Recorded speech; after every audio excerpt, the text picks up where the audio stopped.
Welcome to the Nova Wealth Show. I am your host, Amy Novakovich. And I'm Jim Novakovich. We're a husband and wife team and co-founders of Nova Wealth Management. We also teach you how to build wealth, advise you how to keep it, and how not to get taken advantage of. So let's get started.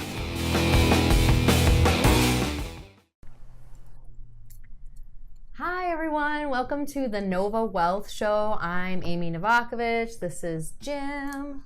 Hi. Hi. Check us out on Facebook, Nova Wealth Management, and follow us on Twitter at Nova Wealth Management, MGMT. And today, one of the most common questions we get is around what it costs to do business. When you go into a meeting for anything, when you render services from someone, what does it cost to do business with you?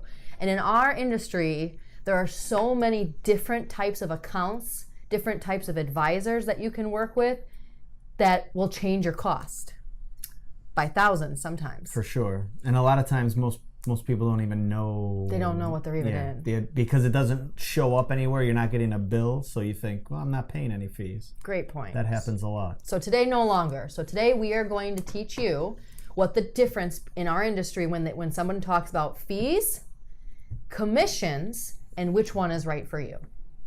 All right? So there are advisors. Which one do you want to talk about first? Probably the Commissions? brokerage, commissioned accounts. I agree. Why don't you explain kind of what a brokerage account is? Well, a brokerage account is a transaction account. So you're charged every time. That's not necessarily true, but usually with a brokerage account, you're charged every time there's some kind of activity, whether it's a buy or a sell, there's an activity. There's a commission. So those type of advisors, you work with that's a question you definitely want to ask. Is this a fee-based account or a brokerage account? Because the brokerage means commissions. Brokerage equals commission. If we had a whiteboard back there, we should have put that up there. Brokerage equals commission. Commission's a bad word in my book, I think. I know. I think so too. Because they're not. And we know we used to be in that industry too. So yeah, brokerage equals commission. So when the advisor, if you're wondering if the advisor is sitting on the same side of the table as you as far as doing the right thing by you, hopefully they are. There's good advisors that do brokerage. I was just going to say, don't say all commission brokerage are bad. No, of course not. Because we weren't when we were commissioned. Right. It's just, they're supposed to, and they take an oath and they get their licenses and they're supposed to do the right thing. But obviously... Did we take an oath? Yeah, you do your annual oath. I certify, yes I do, yes I do, yes I do. Every year. Your annual compliance meeting. Oh, yeah. Yeah. But was it called an oath? No, it's called your annual compliance meeting. They don't need to know it's called the annual compliance meeting. What do they care? I'm just wondering if I did an oath. You did. Well, I mean, it's not like you stand there and go like this. Okay. Yeah, that's an oath. You testify that you do the right thing. Anyway, that's whatever. They say they do the right thing, okay? Right. And it goes without saying. You're in this everyone industry. should. Yes, of course. Right. But unfortunately, when you have some things that pay like 7% commission and some things that pay 1% commission, that's a pretty big discrepancy. So you're going to get some bad people, bad apples out there, just like in every industry. There's bad apples that ruin it for everybody. You're going to get some that do the wrong thing because they make more money. Right. That's just a fact. We just did an interview. I don't even know what magazine was that. Oh, Advisor Magazine. That'll be out in January. Did an interview on us, and they asked what's the one thing we would change in the industry, and it would be to eliminate all commissions. Yeah. That way, you would know that there's the advisors doing what's best for you. And if they did eliminate commissioned accounts, we'd probably lose 80% of the advisors in the business. I bet. Yeah. Oh, 80%. That's a big number. But anyway, so let's summarize real quick. Let's summarize. So brokerage equals commissions. Very simply put. Commissions means, as Jim said, transactions, right? So I buy something, I pay an upfront fee on a mutual fund. I sell something, I sell a stock, I'm going to pay a commission. So in these types of accounts, if you've ever had where you sold a stock and it cost you like $200 or $300, that's a commission. You know, instead of like the $9 trading fee at like all these other, I guess you would call them investment houses. You know, if it's a few $100s to buy or sell a stock, that's a commission account. Or you could just ask the advisor if it's a brokerage account, and you would know then you're in a commission account. So what's the opposite of commission? Let's talk about that, because you're probably sitting there like, well, what's the alternative? How, if you get rid of commissions, how do you get paid? So what's the alternative? As an advisor? You may have never heard of the alternative as an advisor, yeah. Right. And a lot of books you read out there, say that you should work with a fee-only advisor. So, well, before we move on to that, that's the other piece is as a commissioned advisor where you're just paid on transactions. That advisor really isn't, as far as not sitting on the same side of the table as you. They're not, like, if you go to them with a question about their trust or their taxes, they're not compensated for helping you. That's true. Anytime after they place that point. trade. Right. Like, and if they're not a good guy, like we always say, we help people just, if we can help you, we're going to help you. We don't really consider the compensation, really. But there's a lot of advisors out there. We just kind of feel like if we always do the right thing, the compensation will come. Yeah, referrals and everything else, we get paid in the end anyway. But we only do fee-based, and we'll get to that. But just to wrap up the brokerage side, they're not incented financially to help you after they place that trade. With your questions on your trust. Like, actually, I spent about a half hour on the phone yesterday with a client about his mortgage refinance. I don't do mortgages. We don't do mortgages. No. But because I'm a financial planner, and you're because I'm fee-based, feed, they're paying you a fee. He pays me a fee ongoing. And again, we'll explain what that is in a minute. I know we haven't explained that yet, but I am happy to sit on the phone and help him in whatever way I can in any part of your financial life. But yes, that's a great point. In the commission world, that's right. That meeting, that half hour of phone time doesn't make you any money, any compensation. As bad as that sounds, but we're just laying out the facts for you here. Yeah, this is going to be very well, we're going to try to be objective as possible, but it's very hard to find reasons to work in the commission world because, I said a minute ago, Why? I think it should be eliminated altogether. Yeah. But another reason it should be eliminated is because that advisor financially for him couldn't care any less if your account goes up or down. Because he's already made the money for himself Unless they're a on the good person. trade. There are good people. I'm saying financially, they're not Financially, in the it game. doesn't make them money. Right. Yeah. They're not. If you lose money and they're placing trades, they're still making money. Right. Yes. So if I see your what you're account saying. goes down, it doesn't mean anything to them financially. Right. Hopefully they're a good person and they want to see you make money, but financially it doesn't matter for them. Right. So in a brokerage account, here are some normal things, and I mentioned a few earlier, but like a front load on a mutual fund. If you got in a mutual fund and instantly the next month your statement was down, you paid a front load or a front fee. Okay, and that's a commission account, up to 5.75%. And if you paid a fee to get out of a mutual fund, or again, a few $100s on a stock trade or ETF trade, a few $100 exchange traded fund trade. And we have other videos on our YouTube channel about what an ETF is, and we have courses coming out. So use our other resources. Go to our website to see all our resources if you don't understand those terms, but because we're not going to get into that today. But different large chunks of money. If you have an annuity, that's a commission item. So that leads me to, that's not a brokerage account though. An annuity is sold through an insurance company. So that's a commission item though. So commission advisors that they only have their insurance license. They only can do life insurance and annuities. They only can make commissions. Now I will say, more than 80% of those douchebags, I shouldn't have said that. I want to smack you right now. I'm sorry, but they are. Sleeping on the couch tonight. More than 80% of those I can't annuity. edit that. That's fine. I don't want to edit it.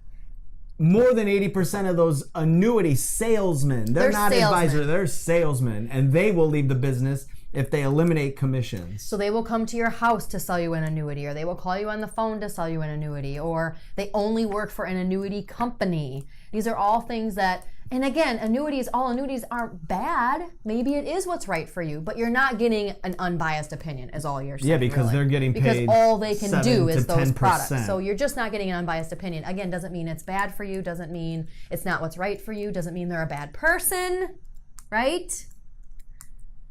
Annuity salespeople are just stop talking. So not my favorite. So doesn't mean they're a bad person. Doesn't mean that they do the wrong thing. Especially, we know a lot of of advisors that do work with clients, especially on the like insurance only side, that do the right thing and help a lot of great people. But annuity salesmen only are, it's tough to find that. A lot of people need life insurance. Not a lot of people need annuities. That's the difference. So anyway, wrapping up. Okay. And then we'll go to fee-based. Well, let's get to fee-based. I think we beat the hell out of the brokerage. They get it. You get commissions. Yeah, let's move on. Brokerage equals commission. Right. Good. Commission equals not necessarily in your best interest. That's my opinion. You want me here Jim's to give my opinion. That's Jim's opinion. So I'm going to give my opinion. That's why I'm here. Okay. All right. We're going to respect that for right now. Good. Thank you. All right, fee-based. Fee-based. I think fee-based makes a lot more sense because you're going to pay a flat fee on your account balances for the year. Usually it's charged not a quarterly. flat fee. Don't say flat fee. Flat percentage. A percentage. Fee. It could be a flat fee. You could structure it different ways. We structure it right. as a percentage of your assets. You could structure it as a flat fee, but it's mostly fee-based. Most of the time is typically a flat percentage fee. So if you have, $100,000, $500,000, whatever the number is, it doesn't matter, and you're paying 1%, the account value goes to $1 million, they're now making 1% of $1 million instead of 1% of 500,000. So they're incented to grow the account. On the other side, if the account goes from 500,000 to 200,000, they're now making 1% of 200,000 instead of 1% of 500,000. Right. So we don't even need to get into what those numbers are. It's plain to see that their interests are aligned. They're incented to do what's right for you. Okay, but with that said, there are also not great advisors on the fee-based side. Like there are also advisors that will put you in more risky things that you are not ready for or you don't want. So even on the fee-based side, it doesn't eliminate just the fact that there's bad advisors out there and they're all the fee-based ones are good. There's bad apples in every industry, all right? So on the fee-based side, what you have to look out for is that they'll make you more aggressive or more risky than you want to be because they're trying to grow your account and, you're just not ready for that or that wasn't what you wanted or that's not your goal. Yeah, that's advisors though. That doesn't necessarily. Well, I see what you're saying because they're incented if the account grows, so they may take more risk than the client's comfortable. Because with. how many times have we seen it, Jim? Advisor, though. I know, but that's my point. Is that going fee-based doesn't eliminate any bad advisor? No, of course not. That's what my point is. Of course. But how many times have we seen it that people come in with their statements and they say, "Yeah, I'm in a bunch of conservative stuff," and we look at it and it's like 80% stocks. That's happened. That happens a lot. Yeah. So even on the fee-based side, what you're paying, and then we'll get into what you pay on the fees within the fee-based account in a minute. But what you're paying is a flat percentage fee for their advice. So you have to, also make sure their advice lines up with your objectives. And then within the fee-based account, all ETFs, all mutual funds, again, refer to our other resources for the definitions on what those actually are. We have courses, we have YouTube videos, we have resources on our website, novawealthmanagement.com. But, where was I going? Oh, within the fee-based account, all mutual funds, all ETFs have internal fees or just a percentage fee that they charge that you're going to pay as well. So that's not what your advisor isn't making money on those fees if you're in a fee-based account. We don't make money on those fees. But that's just a fact. We'll buy ETFs sometimes to diversify you and you'll pay a small fee on that, and that's just to have an index and diversification. Yeah, good point. Yeah. Anything else that we really want to cover on that? So let me just, commission again is paying usually per transaction. Fee-based in general is a flat percentage fee for your advice on your assets under management. Right. So the advisor in a fee-based account, the advisor should, going back to if they have a question, should I have a trust or shouldn't I have a trust or what's my tax situation like? And, if we're charging or if another firm is charging a fee-based, they should be giving you regular service meetings because you're paying a fee annually. Every quarter, you're paying a fee out of your account based on your account balance. So the advisor is incented to work with you, and the advisor could feel good about it too. I suppose if I wasn't paid, say I did a commission account 10 years ago and the guy keeps coming back and he wants to meet quarterly, I don't know, as an advisor, my time's valuable. I probably wouldn't feel good about it either. That doesn't mean I'm a bad guy. It just means, right. everybody's time is It's valuable. yeah, Right. and everyone's human. So if you're paying somebody in a fee-based account, you should get regularly serviced and get the most out of your money. It's good for the advisors. I know it's good for us to know if your goals have been updated. Like, I want to meet with you to make sure I'm doing the right thing in your account. I want to make sure that I'm on top of it. Okay, so how do you know what's right for you, right? So how do you know if commission is right for you? So if you actually look me up, you had your commission licenses, and I still hold my commission licenses for certain reasons to do life insurance. And then also for some of you that hold a larger position, like maybe you retired from a company and you have several $100,000 of the stock and you just refuse to sell it. We know a few of those, that you just refuse to sell it and you just want to hold it. I'm not going to charge you an annual fee to hold that position. I'm going to put you in a commission account because there's never going to be a commission. You're never going to sell it. Right, just it's sitting gonna sit there. So why would we fee you to just hold it? Right. So we keep our commission licenses. There's very little. It's like 5% of our business that we do because that's what's right for the client. If you have a mutual fund that you just came from another firm, we had a client that did this, that paid large upfront fees at another firm and brought those assets over. I'm not going to now charge you an annual percent on those funds that you just paid a huge upfront fee. I'm going to put you in a brokerage and it's going to sit there, if we want to keep the fund. So there's different methods to what is appropriate for you. If you're just holding a position and there's not a lot of trading going on, brokerage in a commission makes sense for you because you're not going to generate commissions. If you want an advisor that's looking at the overall view and you want them to manage all your assets under management, and your overall goal is to have different investments of all different kinds, then you might want to look at fee-based, but shop around now that you know your options. Make sure you know what's right for you. And an annuity is, again, completely different. That's a commission item, but that's not going to be within a brokerage account. That's with an insurance company. So ask the question. Are you a commissioned advisor? Is this a brokerage account or is it fee-based? Right. Ask lots of questions. And then maybe get a second opinion too. It's always good to get a second opinion and an unbiased opinion from another professional, not somebody you play poker with. I don't know that I would do that. So I think that's really. Yeah, that's good. You're gonna say something again. Yeah, were you gonna cover robo-advisor? You wrote down nah, robo-advisor. We really don't have time. We don't, but really quick. Let's wrap it up. We're gonna wrap it up, but really quick. If you're in the larger investment firms, like a TD Ameritrade or an E-Trade or a Scottrade, or those are the bigger ones that I can think of. Those are. They're not going to have an advisor on them. So you're going to pay transaction fees, but they might be really super, super low. Interactive brokers is another one. Super low commissions, but those are technically commissions. So they, you call it like a fee or transaction fee, but technically that's like a trading commission, right? Wouldn't you categorize that? Just a trading cost, yeah. But you'll have costs for trading. So you can look that up too. Okay. That was the last thing I wanted to mention. Good. So check out our resources. Yep. Go follow us on Twitter at Nova Wealth Management, MGMT. And then actually I have my own Twitter at Novakovich Amy and at Jim Novakovich is Jim. But we're always trying to tweet resources for you and stock tips and all kinds of fun stuff. Very good. Thanks so much for joining us. Thanks. Have a great day.